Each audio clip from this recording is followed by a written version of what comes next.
Before you even say it, yes, we're back, talking about Void Interactive's Ready or Not once again. Call it making up for all that time that I didn't play it on PC, but it's really made an impact. On the one hand, I'm marveling at the tactical depth of Commander Mode and how it provides a great solo experience.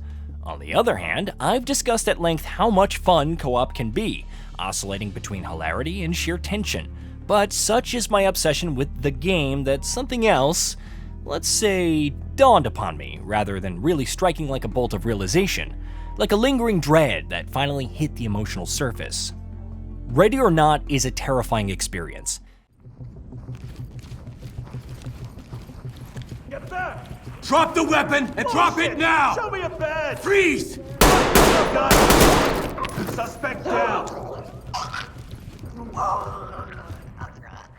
It's actually easily one of the scariest games released this year. I say this as someone who survived the likes of Amnesia the Bunker, Alien Isolation, and the Outlast Trials, even though this is a fairly grounded experience by comparison.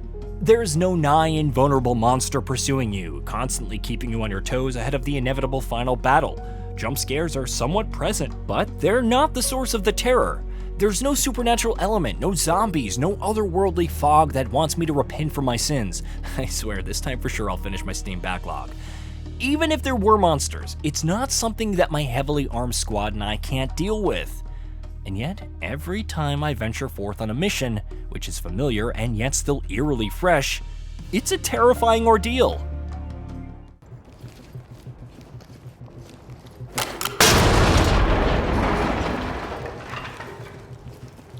Move in and clear. In position.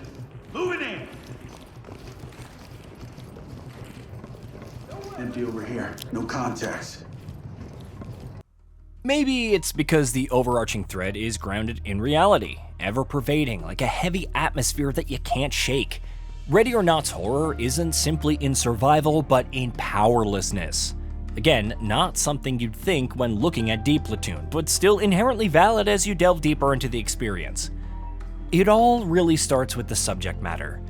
There's really no nice way to put this. The world of Ready or Not is pretty messed up. You're starting out rescuing hostages and taking down armed suspects. Sure, some of the 911 calls sound way too lifelike, but no big deal if the rest of the game is like this, right? Spoiler, it gets so much worse. Missions veer into genuinely disturbing terrain, exposing the seedy underbelly of Los Sueños. There's no shock and awe, no attempt to douse your screen in gore. Just events, as they are, presented with unrelenting brutality. For all the censorship that Void Interactive has done to prepare for the console versions, that the experience can still be this unnerving really says something.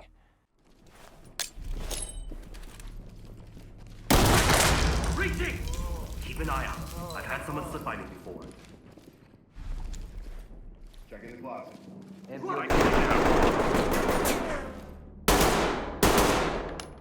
Talk. One suspect down, requesting immediate medical. Talk to Element. Notifying Thames. And it's sad because we know that such incidents are fairly commonplace in the world, happening in seemingly developed and civilized cities. Video games can offer escapist fantasy, but they can also bring our worst nightmares to life. As it turns out, reality is often stranger and, at times, more terrifying than fiction. Even if you complete a mission, even if you save the civilians, detain the suspects, don't get blown up by doors, traps, etc., the deaths and trauma are set in stone, just like real life, and there's nothing that you can do to stop it. But what about the things that are in your power? After all, you have full control over your squad, commanding them where to go and what to do. However, they will sometimes act on their own, responding to threats in gruesome ways, unless you equip them with non-lethals only. If anyone dies, be it their squad mates or civilians, they gain stress. Too much stress, and eventually they'll want to leave, as you probably already know. You could prevent it, though, with the right decision-making and tactics. It's required to get the highest score, after all. Yet the sheer unpredictability of Ready or Not will keep you on edge. Every door can feel like a gateway into something more diabolic, or more simply, a dice roll between life and death. Every hallway might contain some kind of threat, never mind the disturbing sights. You never know when a suspect could suddenly open fire on you or your teammates, or rush down a corridor knife in hand, failing to comply. Maybe they're hiding under the beds. Maybe they're in the walls. Fine, they're not in the walls, but they will flank from behind and potentially kill everyone. A suspect with a hostage is just as likely to comply with your requests as they are to shoot the civilian. Quietly opening a door only to encounter a suspect right behind it and summarily disposing of them in the middle of a gunfight can be humorous. Suddenly rounding a corner into a hostage situation and watching an execution simply because I got too close? Yeah, not so much. Don't even get me started on seemingly dead suspects suddenly rising and going on a killing spree because we didn't restrain them. That it happens so rarely is little reprieve. Again, there are ways to deal with all of this, but for all of the different ammo types, the perks, the peeking and quiet door opening, the gas, the flashbangs, the doors and hallways can never be underestimated. The fact that threats are randomly arranged in levels also doesn't help. A dark attic could be just that, safe, and yet it may not be, especially on your next go-around. It will never cease to be unnerving. If things go wrong and you're left dealing with the fallout, the dread permeates. After all, your squad mates will die or drop out, but you're left carrying the burden forward. Despite not remembering any of my squad mates' names, their actions ultimately put them over with me. You could call it the XCOM effect, except I'm as much on the ground as they are. Perhaps it's the camaraderie that makes ensuring their safety such a terrifying ordeal. To save others and ensure the mission is a success is just additional stress.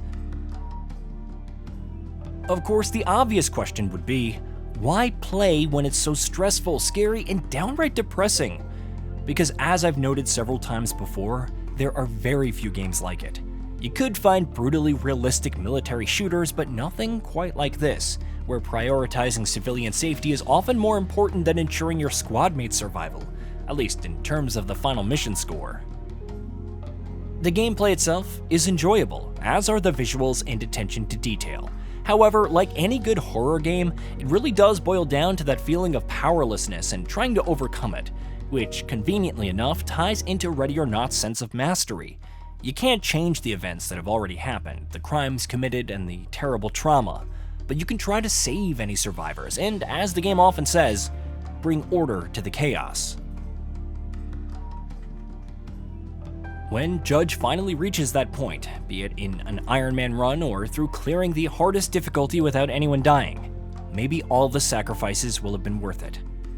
Perhaps by that point you aren't desensitized to all the death that's happened and look back on what it took to reach that point with some form of compassion. I can't say that I've fully conquered my fears as Commander, but it's something to strive for in a world gone mad. Hey, did you know that we at Gaming Vault upload new videos every day? Stick around, drop a like, subscribe, and hit that bell. And let us know what kind of content you'd like to see in the future with a comment below.